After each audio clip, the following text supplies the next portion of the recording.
أعوذ بالله من الشيطان الرجيم.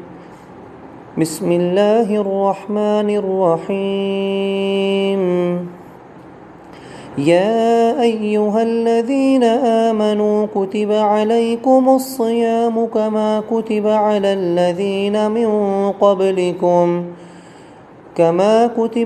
الذين من قبلكم لعلكم تتقون.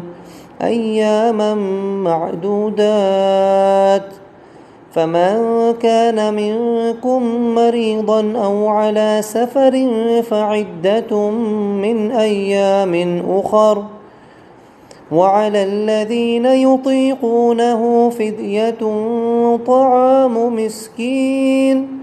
فمن تطوع خيرا فهو خير له، وأن تصوموا خير لكم إن كنتم تعلمون.